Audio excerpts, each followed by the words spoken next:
Oye, pues bienvenido. Primero, Gracias. antes de nada, darte las gracias por la oportunidad. Bueno, antes de nada, a ver si te podías presentar un poco a quién eres, Rafa. Bienvenido, por cierto. Y bueno, Muchas gracias. ¿quién eres? ¿Qué haces? ¿Tienes un canal de YouTube? No tienes casi suscriptores, creo. Cuéntame. Poco a poco vamos. Bueno, nada, exacto. Mi nombre es Rafael Peraza. Como tú bien dijiste, vivo en Colombia, a pesar de que no nací en Colombia. Yo nací en Venezuela.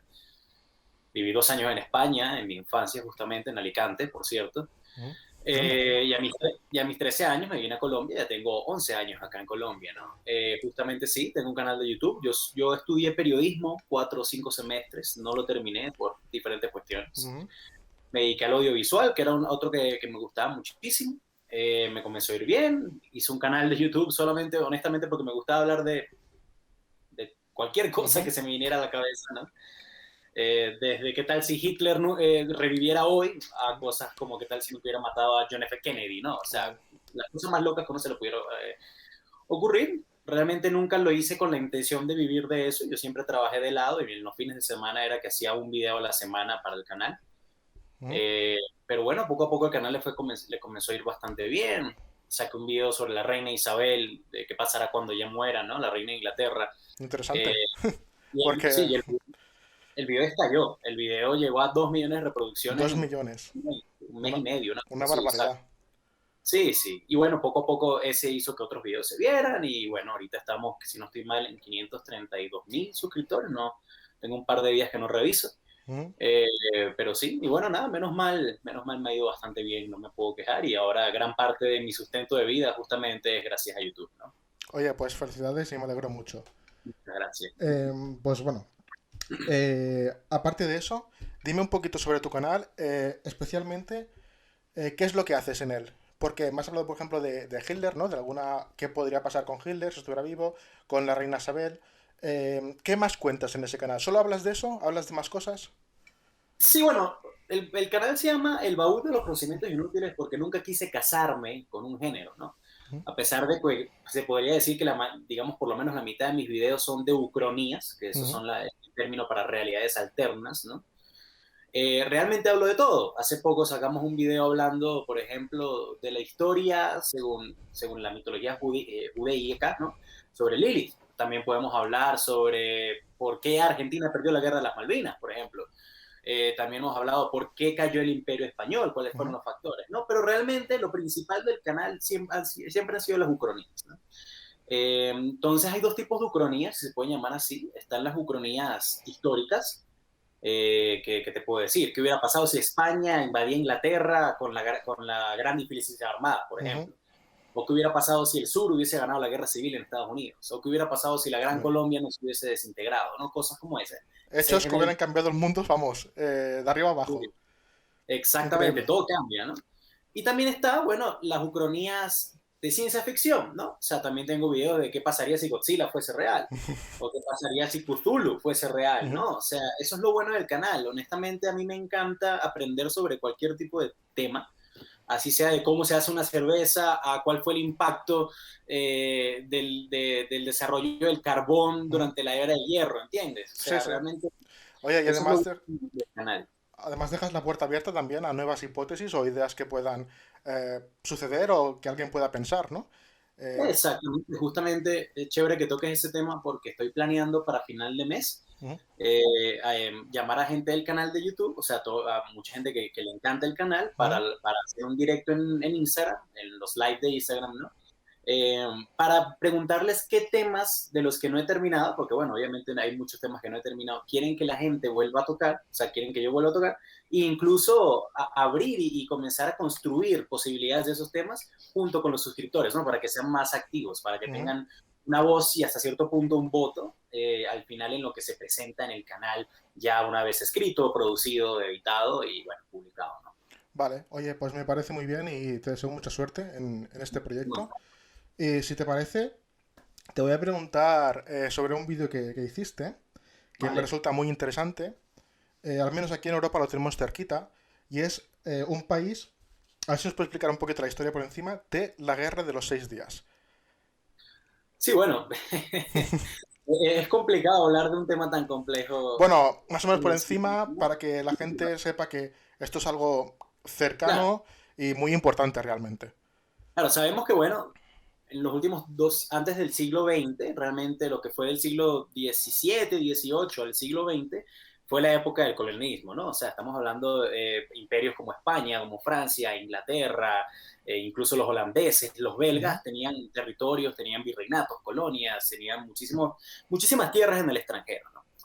Eh, como hemos visto, en el siglo XX comenzamos, el siglo XIX, en el siglo XX comenzamos a ver la separación de esas colonias, ¿no? Y resulta ser que pues Gran Bretaña y Francia durante mucho tiempo, junto con los otomanos incluso, tuvieron el control de lo que hoy en día conocemos como Israel, ¿no? ujú. Y en esa época pues era simplemente parte del Imperio Otomano. Se acaba la Primera Guerra Mundial, se firma el Tratado de Sykes-Picot, sabemos que pierden los otomanos porque pierden los alemanes y eran aliados de los Ujú. otomanos. Entonces Francia e Inglaterra le habían prometido a los árabes de la zona que iban a tener autonomía y eso fue la mentira más grande del Buah, mundo. sí, ya Simplemente se veía venir. Sí, exactamente. sí, sí. Una película muy buena que es de mis favoritas que siempre sugiero es bueno, se me acaba de ir el nombre, acabo de decir que es de mis favoritas y se me fue el nombre. Es un británico luchando con los árabes, ¿no? Ujú. Para sacar de ahí a los otomanos.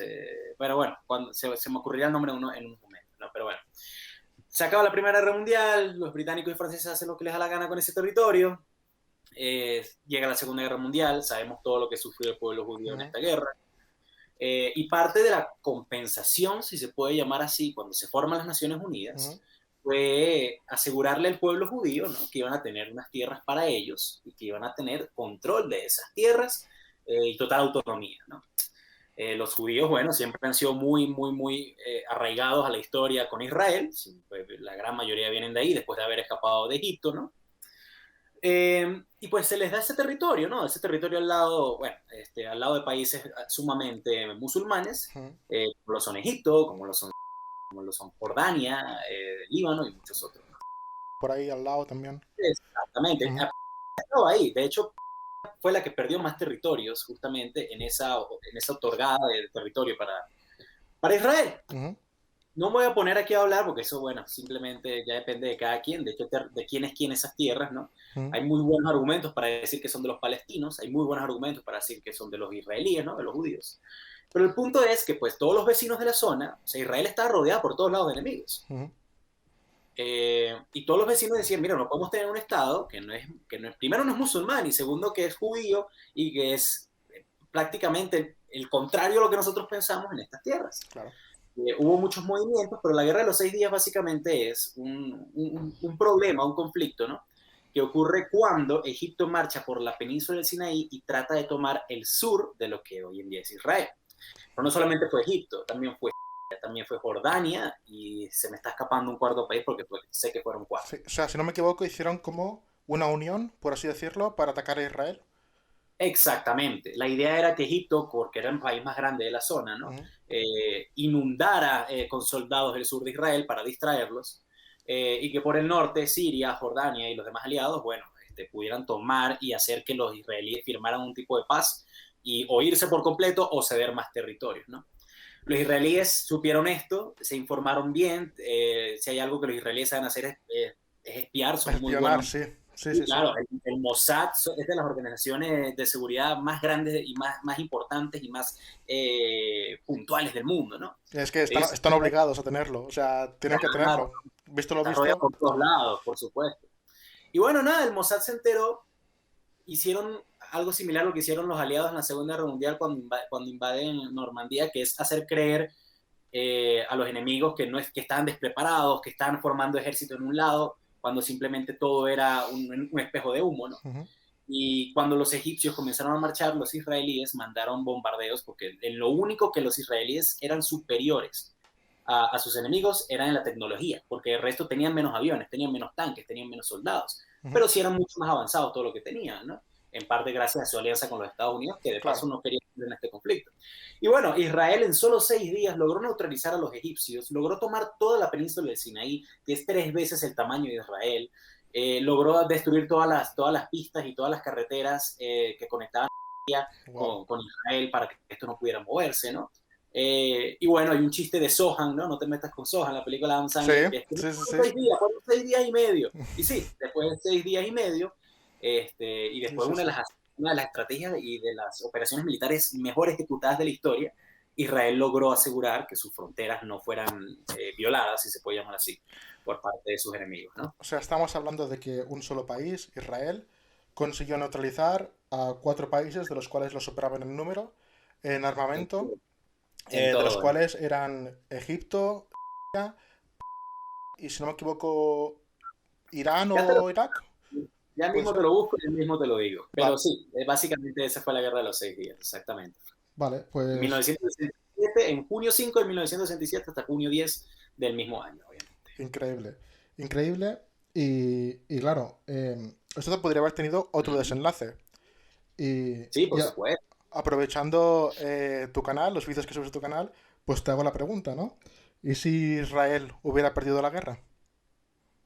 Bueno, justamente tenemos un video de eso en el canal. Ah, no, Tristemente, cuéntame, no lo había visto. no te preocupes. Tristemente está incompleto. ¿Por qué? O sea, porque yo por lo general suelo hacer 2 o 3 partes, ¿no? De 15 minutos en promedio para cada tema, para que se pueda hablar bastante. Pero bueno, honestamente ya este es mi trabajo, ¿no? Ujú. Y hay temas que a YouTube no le gustan. Por cuestiones de partners, ¿no? Por cuestiones de sponsorships, de publicidad y todo eso. Ese primer video que yo hice de la guerra de los 6 días quedó desmonetizado. Vaya, Y honestamente tú te pones a pensar, yo le invierto por lo menos unas 16, 18 horas a cada video. claro, no hace Trabajar ninguna 18 gracia, por horas, supuesto. trabajar 18 horas para no ganar un solo dólar, un solo centavo, un solo euro, pues tampoco es muy bueno, ¿no? Pero básicamente, a la conclusión, bueno, ese video lo hice hace 2 años, imagínate.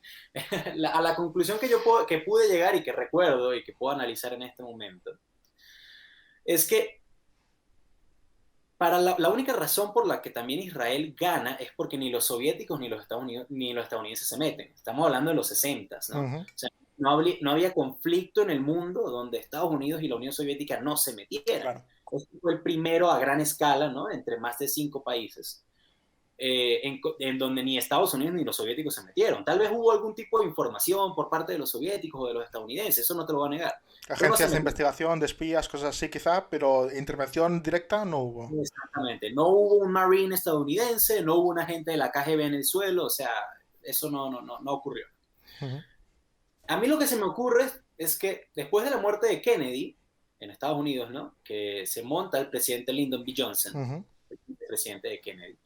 Este señor estaba muy en contra de la intervención militar de los Estados Unidos en el exterior. Ya había comenzado incluso la guerra de Vietnam. Él no estaba de acuerdo con la guerra de Vietnam. Él no quería que Estados Unidos fuera reconocido, digamos, como el director del mundo, como el regulador del Ujú. mundo, ¿no? A pesar de que más adelante vino Nixon y destruyó todo eso, ¿no? A mí lo que se me puede ocurrir para que Israel no gane esta guerra es que los soviéticos entren activamente y apoyando al bloque árabe, por así llamarle, ¿no? Ujú. Y que los estadounidenses no decidieran apoyar a Israel.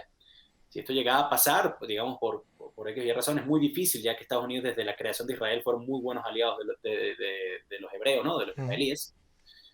Pero digamos que por mala publicidad con lo que estaba pasando en Vietnam, tal vez Estados Unidos pudo haber dicho, mira, ¿sabes qué? Me voy a quedar fuera de esta, tenemos Claro. confianza en los israelíes, son muy buenos militares, son muy buenos soldados, son muy buenos agentes, pero que por alguna razón no sea una victoria decisiva como la de Israel, sino que sea una victoria en la que Israel tenga que soportar y firmar algún tipo de acuerdo para que cesara la violencia, ¿no? Claro. En ese momento, bueno, yo creería que Israel no va a desaparecer. La Unión Soviética, al haber sido parte de las Naciones Unidas y del Consejo de Seguridad, no podía activamente hacer desaparecer un país. Entonces, se me ocurre que ahí Israel puede perder ciertos territorios, puede perder parte de Jerusalén. Ujú. Y lo más importante es darle reconocimiento en todo lo que era el Banco del Este, todo lo que era la Franja de Gaza y algunas partes más de Israel. Se le daría una y se ayudaría a que fuese reconocido como un nuevo Estado, tanto oficial como en las Naciones Unidas, ¿no? Ese es, creo, el desenlace que podría pasar a corto plazo, porque a largo plazo, bueno, imagínate todas las cosas, todas las ramificaciones que harían que un Israel debilitado y picado a la mitad podría representar para hoy en día el Medio Uf, Oriente, ¿no? uf. Exacto. Sería un país que enseguida caería, yo creo, ¿no? Porque es lo que lo hemos dicho hace poco.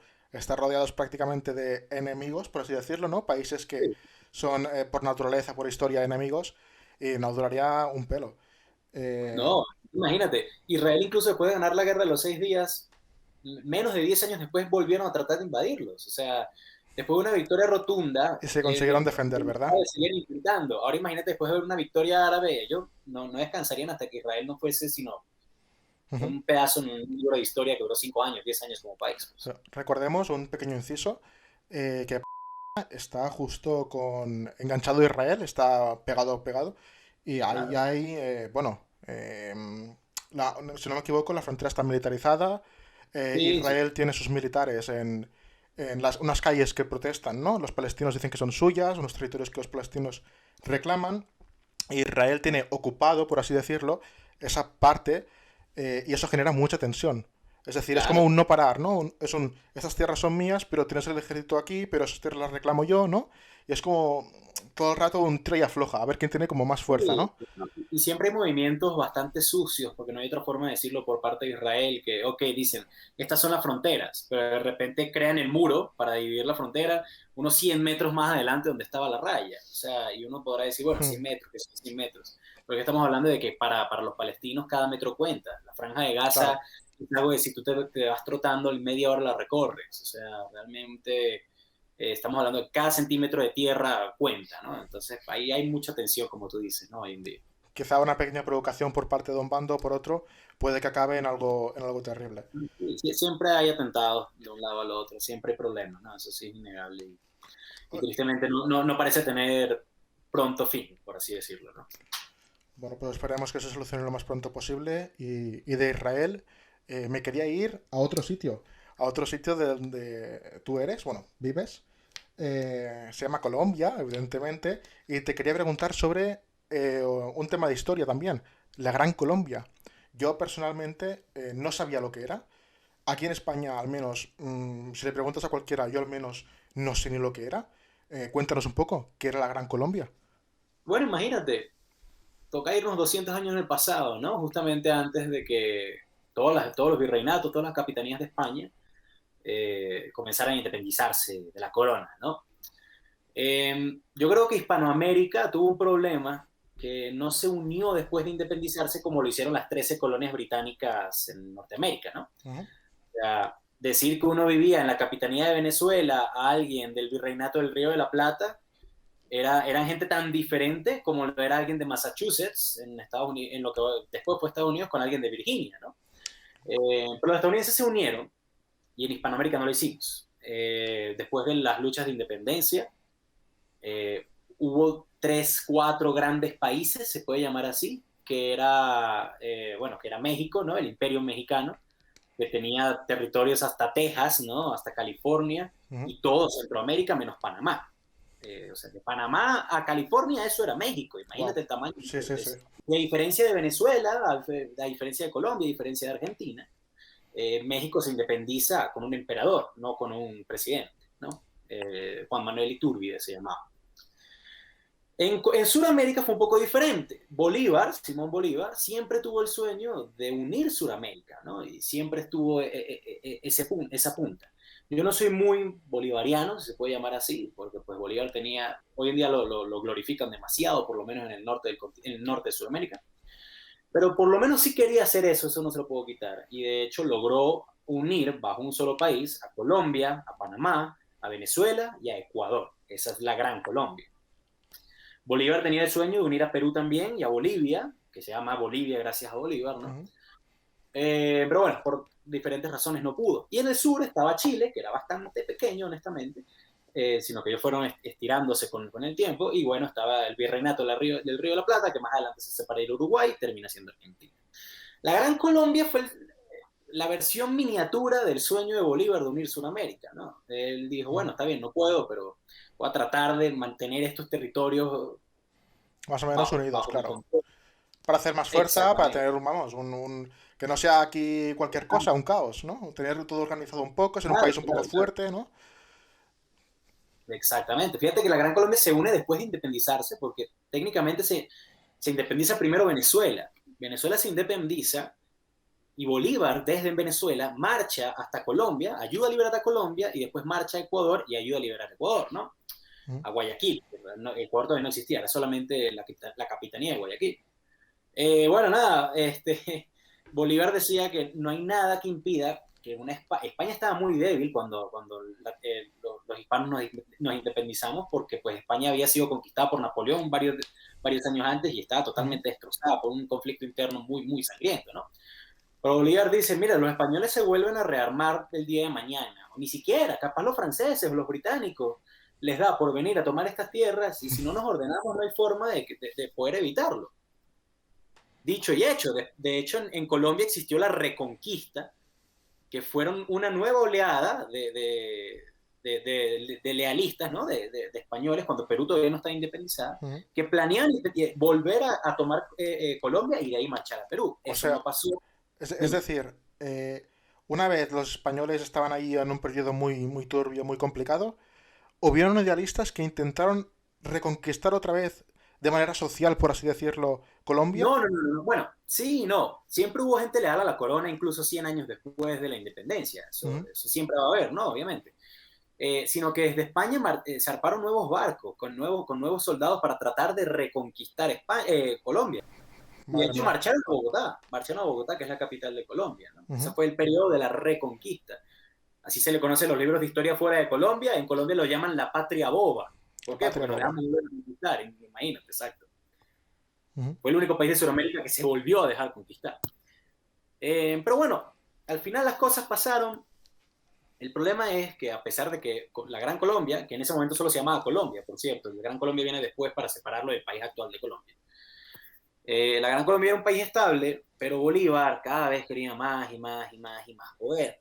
De hecho, se vuelve presidente vitalicio. Sabemos que Bolívar era masón. Saca a todos los masones, a los grandes masones, cierra todas las logias masónicas, prohíbe todo tipo de conocimiento que venga desde Gran Bretaña, ¿no? Desde Inglaterra, la casa de los masones, si se puede llamar así. Ujú. Rompe alianzas económicas con la recién, bueno, con Estados Unidos, ¿no?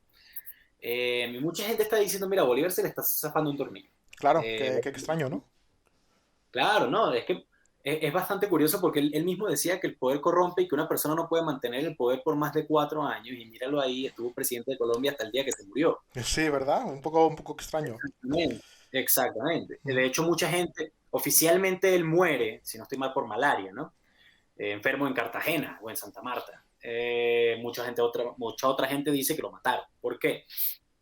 Porque justamente en Venezuela era la que estaba más desarrollada en ese momento. Caracas era mucho más ciudad que Bogotá. Y al tener directo acceso hacia Europa, porque Venezuela está más cerca de Europa que Colombia, ¿no? Ujú. Y teniendo unos puertos mucho más desarrollados, mucho mejor construidos, Venezuela era realmente donde el trueque y donde el comercio de la Gran Colombia pues, nacía. Era como un Había un puerto de que venían también de Europa y de quizá de las Américas, de América del Sí, claro, Norte, quizá. claro, del Caribe, de Norteamérica, Ujú. por supuesto, claro que sí. Entonces, el general José Antonio Páez, venezolano, que luchó con Bolívar en la independencia, le dice a Bolívar, mira, hasta aquí nosotros fuimos, estamos cansados de tu despotismo, estamos cansados de todo lo tuyo, pues mira, hasta aquí llegamos. Y Venezuela se separa. Bolívar está allá y que le da un infarto Ujú. con eso. Porque ya está enfermo, no pudo viajar. Entonces, al final, Venezuela es la primera en separarse de la Gran Colombia, si no estoy mal, en 1918, 19, no me acuerdo muy bien. Muy poco después de la independencia, si te pones a sacar cuenta, como 6, 7 años. Ujú. Sí. Después Ecuador, o sea, Guayaquil, se independiza también, cambian el nombre a Ecuador. Ya el presidente de Colombia, no me acuerdo quién era, pues ya Bolívar estaba muerto. Y llegamos entonces a 1901, 1902, si no estoy mal, que es la Guerra de los 1000 días. Ujú. Una guerra civil en Colombia muy fuerte, muy sangrienta, en Que- la que Estados Unidos se aprovechó de la debilidad. En 1901, Estados Unidos llega, justamente Teddy Roosevelt, el que sale en Una noche en el museo, Ujú. y toma Panamá, o sea, ayuda a los panameños a independizarse. O sea, Panamá nunca ha sido Estados Unidos, pero tenía mucha influencia estadounidense. Ujú. Y con ayuda de los Estados Unidos, con la ayuda de soldados estadounidenses, la única vez que Colombia estuvo en guerra con Estados Unidos fue esa. Y bueno, nada, en 1901, pues Panamá se independiza de Colombia y ya no estaba ni Venezuela, ni Ecuador, ni Panamá, y pues Colombia quedó como la Colombia que conocemos hoy en ¿Y día, ¿no? por qué hubo esa guerra civil? Qué se defendía? La guerra de los 1000 días, bueno, mira, Bolívar era federalista. No, perdón, centralista, discúlpame. Centralista. Bolívar quería que desde Bogotá se controlara absolutamente todo en el país. Santander, que era otro gran líder independentista, este también era Ujú. colombiano, era federalista. Él decía, mira, ok, Bogotá tiene que tener poder, pero ¿qué va a hacer Bogotá si hoy en día en un pueblo en el Amazonas, o sea, le falta, no sé, le falta comida? Bogotá no puede responder, eso Claro. tiene que ser un gobierno federal, un gobierno de la zona, ¿no? Entonces, por muchos años, después de la muerte de Bolívar, estaba ese debate, ¿no? Somos federalistas, somos centralistas. Y se formaron dos partidos políticos, los federalistas y los centralistas. Esa guerra fue una de tantas guerras civiles en la que los federalistas y los centralistas estaban luchando por el poder en el país. Una más, ¿verdad? Eh, Una más entre tantas en la historia. Dime, Una guerra una más, entre tantas. una más entre tantas que ha habido en la historia. Claro, más adelante esos federalistas y centralistas que se cambiarían el nombre a conservadores y liberales y matarían a miles y miles de personas inocentes simplemente porque uno tenía la casa pintada de azul en vez de rojo y esto era un pueblo rojo. Pero, bueno, Vaya, pero básicamente ese fue el inicio y el final de la Gran Colombia. vale. Oye, pues qué gran... bueno, lo has contado perfecto. Oye, yo no tenía ni idea, así que te agradezco, supongo quien lo vea también. Oye, que muchas gracias por haberlo explicado y yo no tenía ni idea. Y creo que estas cosas se deberían contar, porque, oye, aparte de ser No, cultura general, es la cultura de otro país, ¿no? Otro continente también. Y oye, qué menos que saber cosas importantes, porque esto sí es algo, es importante.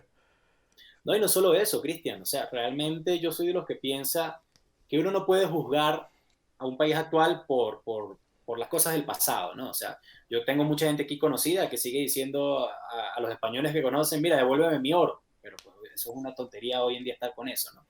Y al final y todo, bueno, los países de Hispanoamérica tenemos la cultura y tenemos la historia que tenemos en gran parte, pues, debido a nuestro pasado. Y España es nuestro pasado, ¿no?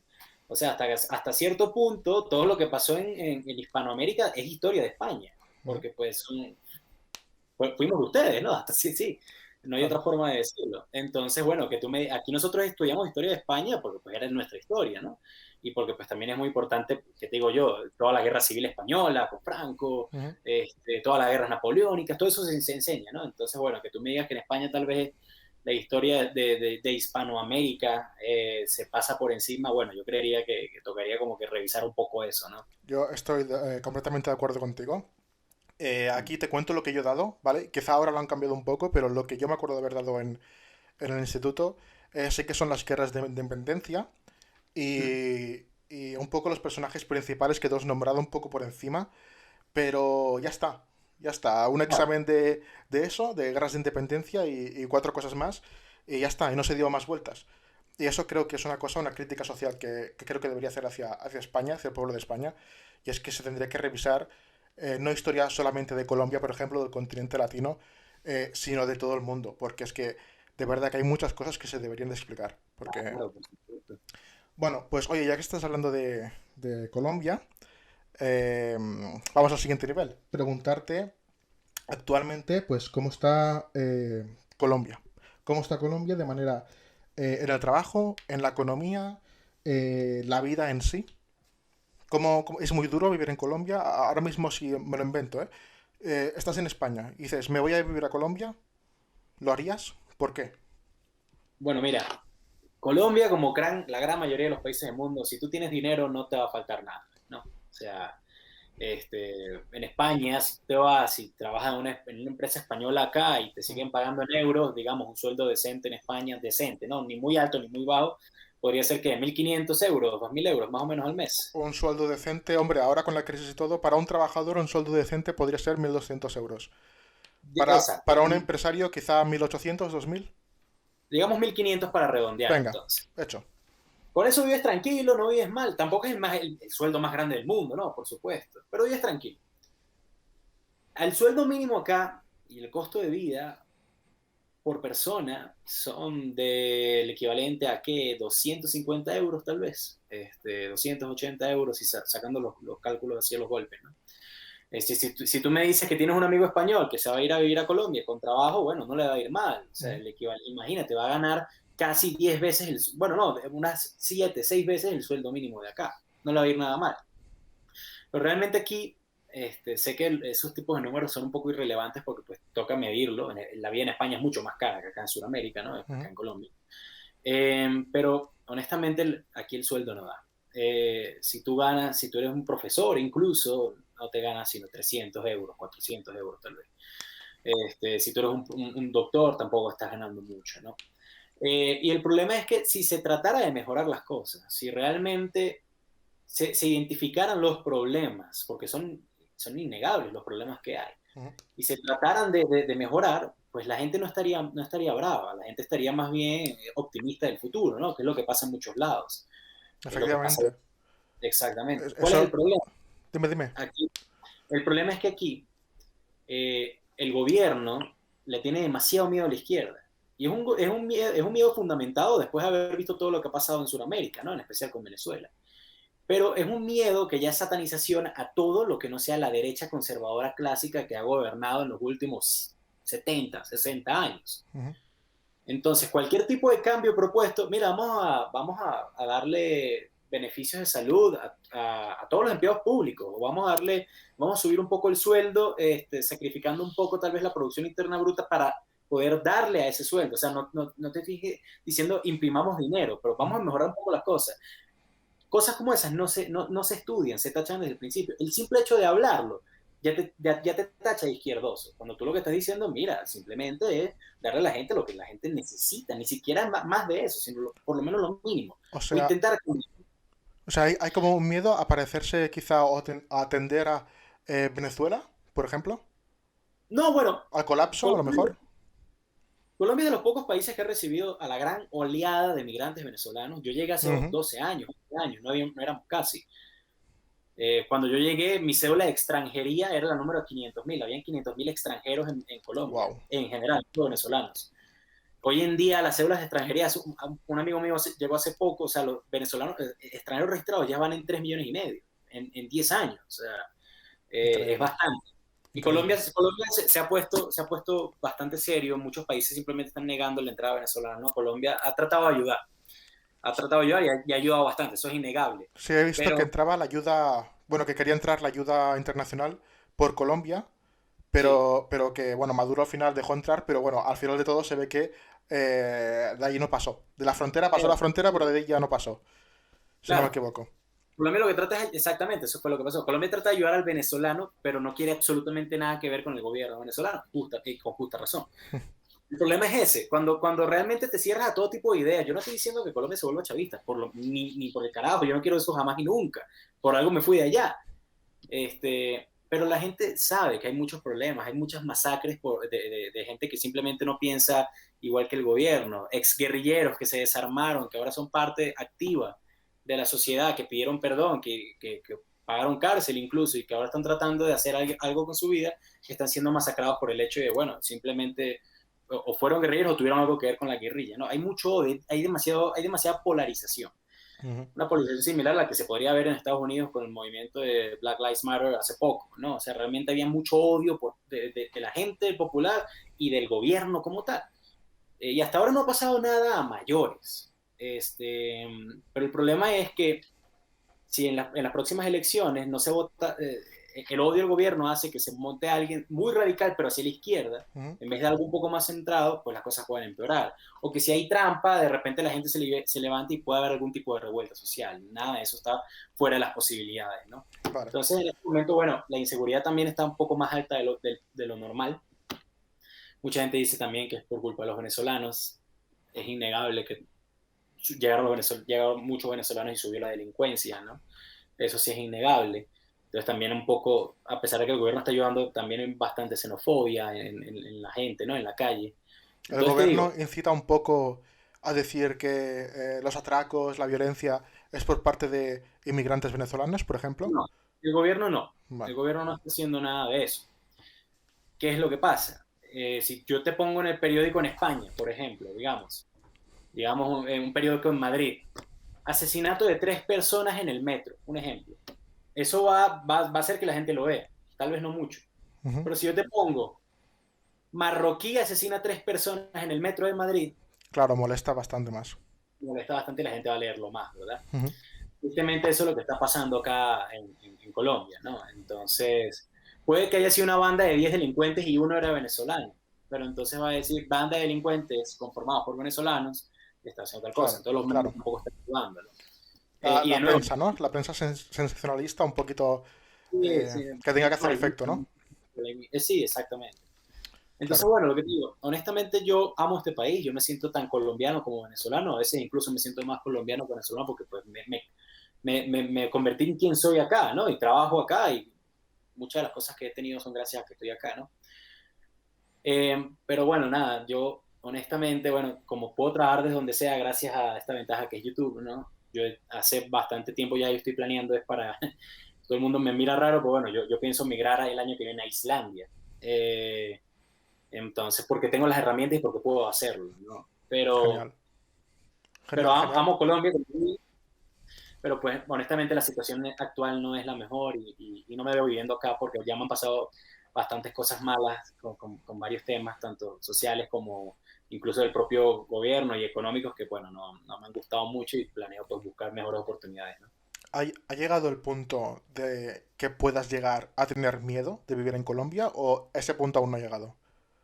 Sí, sí, pero mira, que yo te lo diga, puedo estar sonando un poco como desagradecido incluso, pero es que lo que te digo, lo que pasa en Colombia pasa en Ecuador, lo que pasa en Ecuador pasa en Bolivia, lo que pasa en Bolivia pasa en Argentina, pasa en Chile, o sea, es una realidad, pasa en México, ¿no? Una realidad hispana totalmente. Sí, yo estoy seguro que la mitad de las cosas que me han pasado acá, si yo viviera en México, me hubieran pasado de igual forma o hasta peor incluso, ¿no? Pero sí, no, obviamente no te puedo negar que sí me he sentido en peligro, e incluso en mi propia casa un par de veces. No voy a entrar en detalles, pero sí lo he hecho, ¿no? Sí me ha pasado. Y si han tratado de meterse, una vez incluso se metieron a mi casa, ¿no? Entonces, bueno, nada, siempre está ese miedo que tristemente se ha normalizado. Yo me niego a normalizarlo y por eso trato de irme a otro lado. Eh, ya, básicamente eso, Pues, sí. pues qué pena. Me sabe muy mal, de verdad. Eh, yo, no, evidentemente no es lo mismo, pero quizá hay un caso parecido aquí en Europa, que aparte de los españoles con los marroquíes, ¿vale? Que se está generando aquí quizá un poco de cada vez más odio hacia los marroquíes, quizá. Eh, yo voy a tratar de ir de Europa, ¿vale? De España a Alemania. Quizá en Alemania, por las noticias, porque yo no he ido, por las noticias sí que se ha dicho pues que igual no dan tantas subvenciones a los españoles, que si los españoles que han ido allí dicen, eh, los alemanes les dicen que, bueno, que por ser español, pues que quizá un puesto de trabajo no lo pagan tan bien, o es como un poquito no el racismo, pero sí de en plan, oye, vienes de otro país que está fatal a robarnos aquí el dinero, ¿no? Y eso es quizá lo que genera ese odio de como de nación, ¿no? Porque al fin y al cabo es un territorio. Es decir, Claro. que aquí a ti quien te está dando el dinero es Alemania, ¿vale? Pero es un territorio. O sea, ¿qué frontera hay? Somos humanos. Exactamente, no, pienso exactamente igual, amigo, de verdad que sí. Y bueno, siempre caemos en esos choques, ¿no? Pero yo me atrevo a decir que poco a poco eso está cambiando, esperemos que sí, y bueno, el cambio también comienza con cada quien, ¿no? Yo he sido inmigrante ya 3 veces en mi vida, planeo serlo una cuarta, imagínate. Entonces, bueno, me he acostumbrado a ese tipo de situaciones, hay lugares donde te reciben mejor, hay lugares donde no te reciben tan bien, pero bueno, el cambio siempre va a comenzar con uno mismo, ¿no? Bueno, pues oye, a ver si ojalá esto se arregla. Y hablando de arreglar, a ver si se arregla también el papel de la mujer, ¿no? En la comunidad internacional. Ojalá se iguale ya.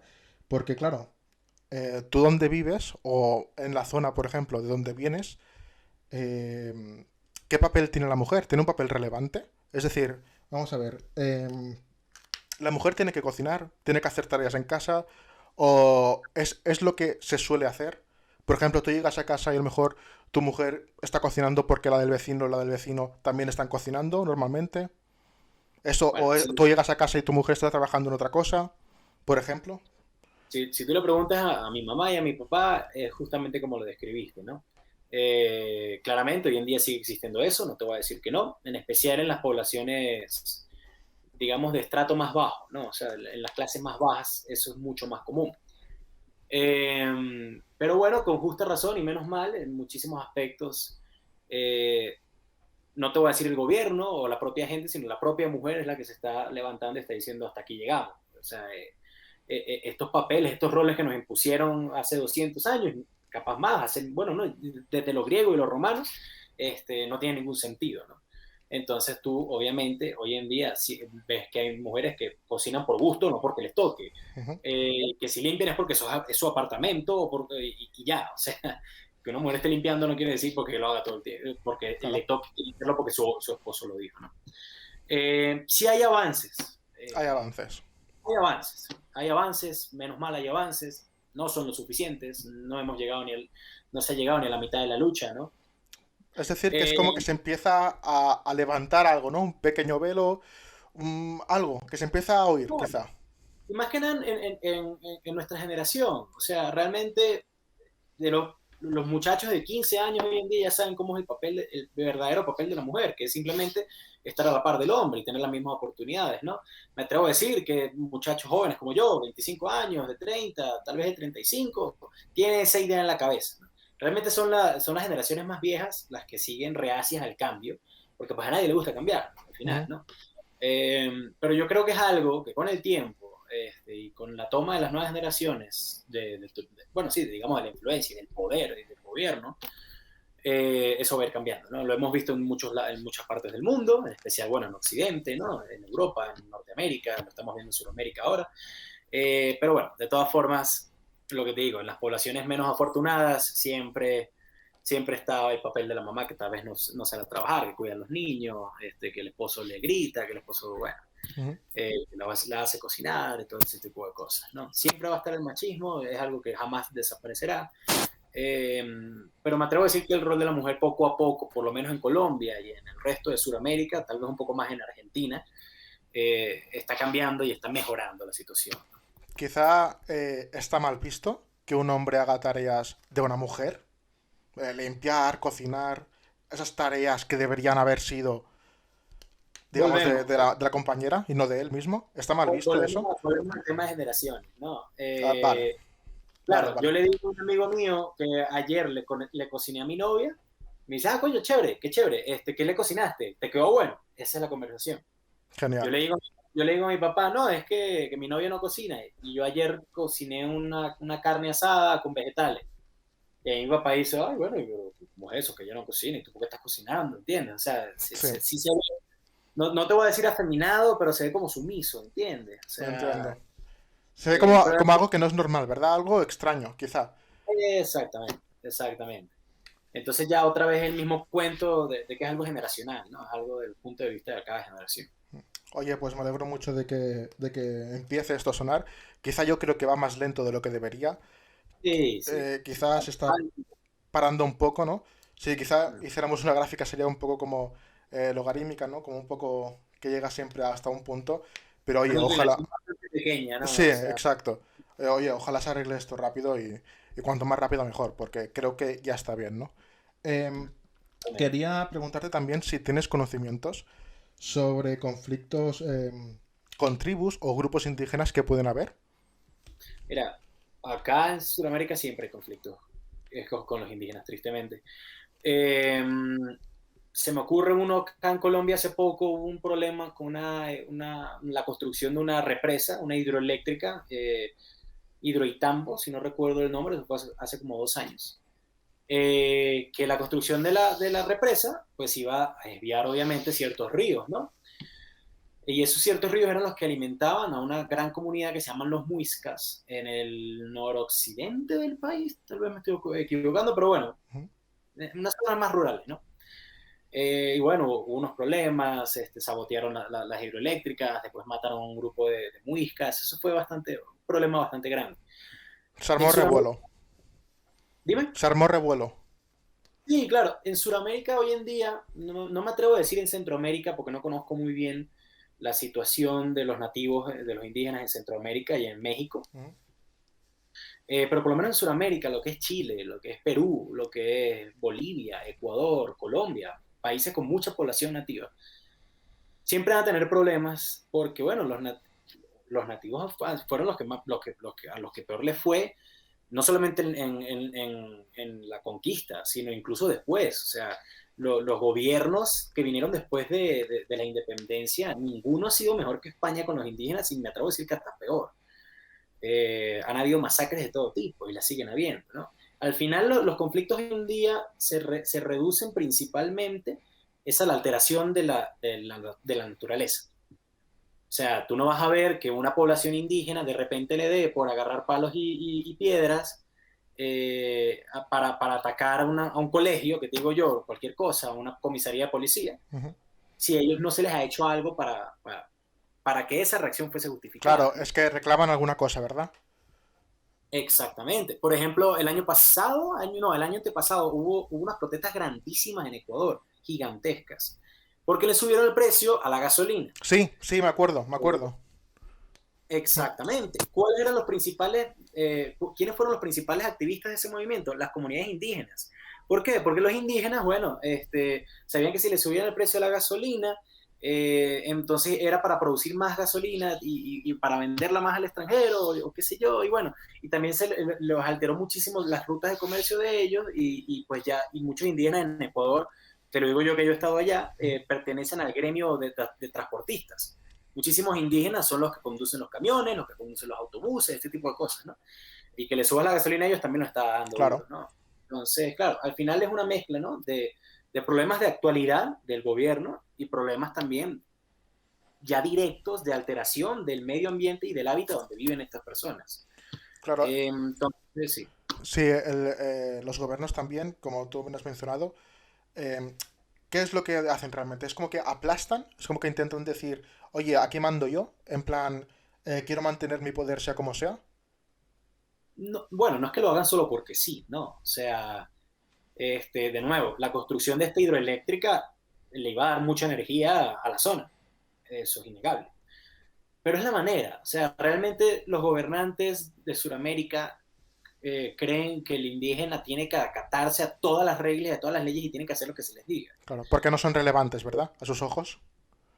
Porque sí, porque no son relevantes y porque pues a, lo que el gobierno diga es ley al final, ¿no? Claro, O sea, entonces el gobierno dice que en papel y legalmente hablando, el gobierno es dueño de las tierras del país, a no ser que le dé concesiones a empresas privadas o incluso a embajadas, ¿no? Que esos son temas diferentes. El gobierno, si le da la gana de expropiar, si en España, por alguna razón, el gobierno español quisiera expropiar Sara y decir que esa empresa ahora es pública, tienen todo el derecho a hacerlo. Todo el derecho a hacerlo, por lo menos las operaciones en España, ¿no? Ya ujú, Sara es mucho más. Pero bueno, se salvan en otros lados. Lo mismo pasa acá, sino que en España, digamos, tal vez no lo hagan casi nunca, sino que aquí ya es más común. Entonces, bueno, el gobierno tiene todo el derecho de decir, estas tierras donde ustedes están viviendo, ahora son mías. Y yo te voy a pagar lo que a mí me dé la gana de pagarte por ellas. Entonces, si yo quiero construir ahí una planta hidroeléctrica, tengo todo el derecho a hacerlo. Claro, ese es el argumento del gobierno. El argumento del nativo es, mira, nosotros tenemos viviendo en este mismo pedacito de tierra 1000 años, mucho antes de que el hombre blanco llegara. Entonces, a ti ¿quién te da el claro. derecho de quitarme esas tierras solo porque un papel que yo nunca he leído, porque capaz a muchos no saben ni leer incluso, pues no tiene nada que ver. Entonces, un choque de realidades muy fuertes y pues por eso es que pasa lo que pasa, todos los problemas, todas las matanzas, todo ese tipo de cosas, ¿no?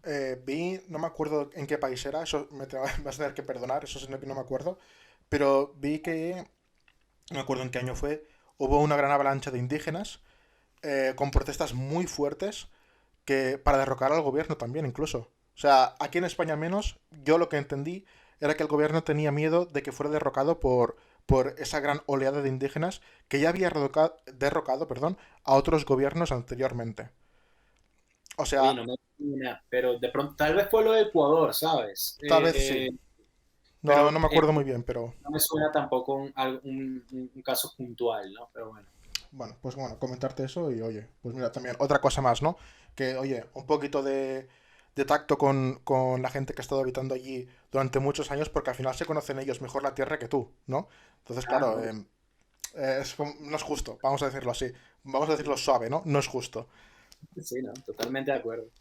Y oye, para ir cerrando un poquito la entrevista, quería preguntarte tu opinión personal sobre grandes imperios de la antigüedad, ¿vale? Una opinión que tú tengas personal que quieras contar. Y si podría ser bueno en un futuro un gran imperio, quizá, ¿por qué no? Bueno, déjame te contesto primero lo de los Sí, imperios. Eh, Mira, yo creo que cada tiempo y cada situación ha requerido de algún tipo de gobierno diferente, ¿no? O sea, Roma y Grecia, bueno, Grecia no tanto, porque los griegos nunca fueron un imperio grande, siempre fueron subciudades y subreinos, ¿no? Pero por lo menos lo que fue el imperio romano para el momento, yo digo que fue de las principales razones por las cuales la humanidad es la humanidad, o sea, por la cual estamos en este momento que estamos, ¿no?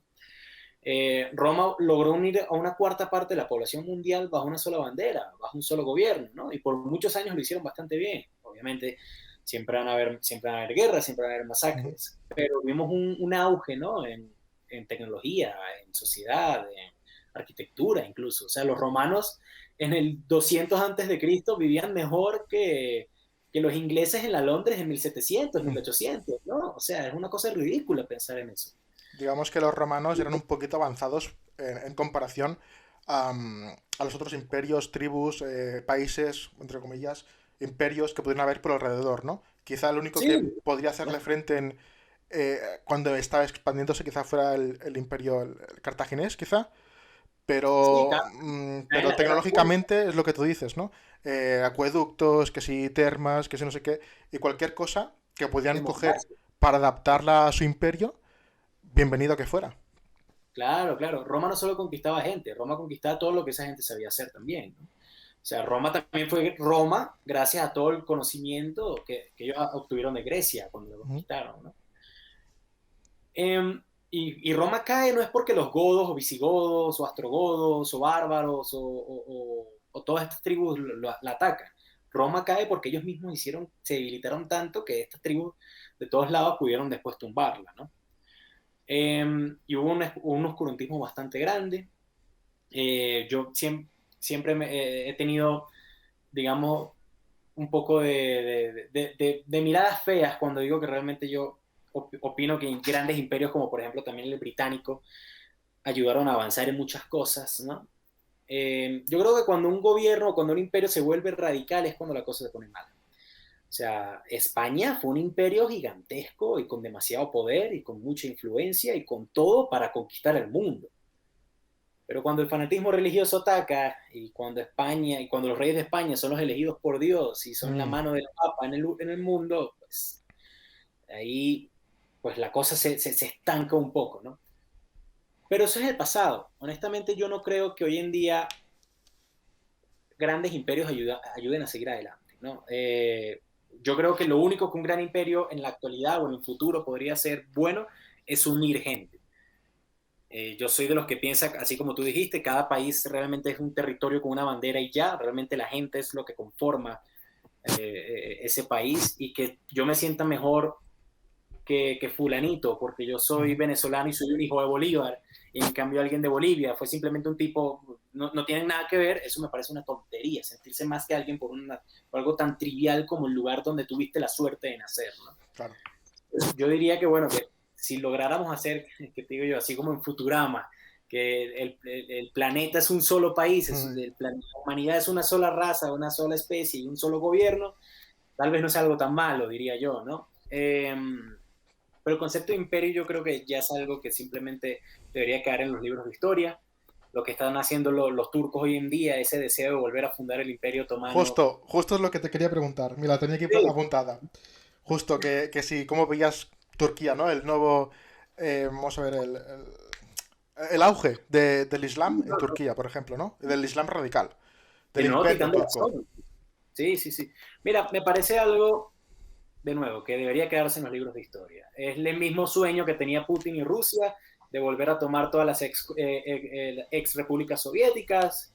Los ucranianos no quieren ser rusos, los kazakos no quieren ser rusos, tal vez los bielorrusos un poquito, pero nada más. O sea, Y los de te países aseguro bálticos que ya ni te cuento ya. los finlandeses ni por el carajo quieren Vamos, ser rusos. O sea, vamos. exacto. Eh, realmente esos sueños de los turcos de volver a estar de volver a estar en Israel incluso, de volver a tener todas estas tierras que están al norte, sí, al norte de Turquía, lo que también es Grecia, lo que también es Macedonia, ¿no? Todos estos países. Es un sueño imposible, es un sueño que nadie lo va a dejar hacer, ni siquiera la gente de adentro, y que se va a caer con el tiempo porque es tratar de poner en la actualidad una idea que nació hace 700 años cuando el sultán, ¿cómo se llama? Mehmed II tumbó Constantinopla, ¿no? O sea, no, eso no puede, no creo que vuelva a pasar, no me parece algo que dé cosas positivas, honestamente. Y ya, básicamente eso. Es como que estamos volviendo atrás en el tiempo, ¿no? Es como que Sí, el concepto de imperio ya debería estar acabado. Un imperio, al fin y al cabo, es como pisotear, vamos a decir así, a todo aquel que se oponga a ti. Porque al fin y al cabo claro, es un imperio y un imperio se expande. claro, es Bueno, así. un apunte que quería hacer, nada más. Recordar también, ya que hemos hablado de los soviéticos y tal, que durante la Segunda Guerra Mundial, al final de ella, quedaron zonas de influencia soviéticas en buena parte de Europa. Claro que En sí. Rumanía, norte de Grecia, Yugoslavia, Croacia, Austria, Polonia sobre todo, ¿no? sí, Y sí. bueno, y ahora, de hecho, ahora todas estas zonas, menos Europa del Sur, ¿no? Polonia, los países bálticos, son potencias económicas. Están prosperando bastante, Están claro que prosperando sí. mucho, no tienen nada que ver de la época comunista a la época de ahora. Y Polonia va en camino de ser una superpotencia, más que Sí, bueno, Alemania. Está compitiendo, va a competir contra Alemania, que es digo, quien tengo lleva las riendas. muchos amigos españoles migrando a Cracovia, a Varsovia, a Poznan, ¿no? A todas estas grandes ciudades que están surgiendo bastante fuertes, ¿no? Allá en Polonia. Así es. Bueno, y pues para acabar ya, una última pregunta, ya, y cerramos entrevista. Una opinión personal referente a el hombre contra la mujer. No, bueno, nada, que tenemos demasiado tiempo con la mentira en la cabeza de que el hombre es superior a la mujer y que ya es tiempo, ya es hora de que simplemente dejemos esa tontería o sea, seamos simplemente iguales, ¿no? O sea, yo Claro, soy de los que a mí no me da miedo decir que me considero feminista, ¿no? Sé que falta mucho, sé que hay muchas cosas que toca hacer, pero honestamente toca es volver a emparejar la balanza, ¿no? claro. Bueno, digo volver, pero hacerlo por primera vez, por lo menos. Es que parece que si eres feminista, ¿no? Eres como extraño o raro, cuando debería ser al revés, quizá. Eso es algo satánico, no, no, no, el No, progre, claro. ¿sabes? Claro, te voy a comentar que una cosilla también de esto. Ser feminista no significa proteger a las mujeres. Ser No, y no para feminista, los demás tampoco, exacto, claro, ser feminista es querer la igualdad entre hombres y mujeres.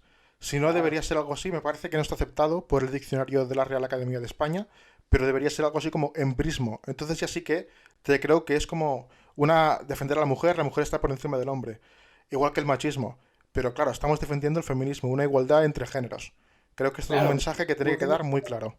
mucha gente se confunde porque, claro, como el machismo es estar más, el hombre más arriba que la mujer, entonces uno creería, y tampoco es descabellado pensar que el feminismo es la mujer más arriba del hombre. Claro, Pero es que como la mujer está abajo, el feminismo es emparejar la balanza, ¿no? Básicamente es eso. claro. Quizá hay mujeres, yo no lo sé, eso yo así que lo hablo por hablar, que piensan que, bueno, y hombres, ¿no? Evidentemente, que el feminismo a lo mejor puede dar la vuelta y ser la mujer quien se imponga al hombre. Eso quizá Mm, puede ser que hay algunos hombres que tengan miedo de eso. sí. Eh, no sé si tú crees tener esa sensación, yo al menos es la que tengo, porque si no, no entiendo cómo un hombre puede decir que la mujer tiene que hacer tal cosa y tiene que estar por encima de ella, en el sentido social, ¿no? De nuevo, Cristian, lo que estamos hablando, ¿no? Personalmente creo que el radicalismo es lo peor. Así sea, tú puedes ser radical en algo muy bueno y lo que terminas es poder haciendo daño, ¿no? Nada en exceso y nada en extremo es bueno. Entonces yo sí creo que también hay mujeres que por mucho resentimiento y hasta cierto punto justificado, ¿no? Quieren que la mujer esté más arriba que el hombre, ¿no? Pero al final realmente la lucha feminista, la lucha del 90% de las mujeres hoy en día es simplemente ser tratadas dignas y estar a la misma escala, al mismo nivel que un hombre, por así decirlo, ¿no? Y ya, sí, básicamente eso. Pues este tema da para mucha, mucha conversación y ojalá te tenga aquí, bueno, este canal prospere y te tenga aquí en un futuro para volver a hablar de estos temas porque me parecen realmente muy interesantes. Ojalá que sí, Cristian, claro que sí, Así que si te parece bien, vamos a dejar la entrevista por aquí. por supuesto. Oye, un gusto y un placer haber contactado contigo y que me hayas dado la oportunidad de haber venido aquí a la entrevista y poderte hacer esta entrevista, que me parece que ha sido un lujo y un muy buen punto. No, amigo, el gusto es mío, de verdad que muchas gracias y bueno, siempre Yo recuerdo cuando estaba en la universidad y les pedía entrevistas a todo el mundo y nadie me daba nada, entonces siempre que puedo ayudar a quien sea, no importa si es un canal de 10 millones de suscriptores, si es un canal con 10 suscriptores o simplemente un muchacho haciendo un reporte para la universidad, siempre que pueda, bueno, aquí estoy disponible.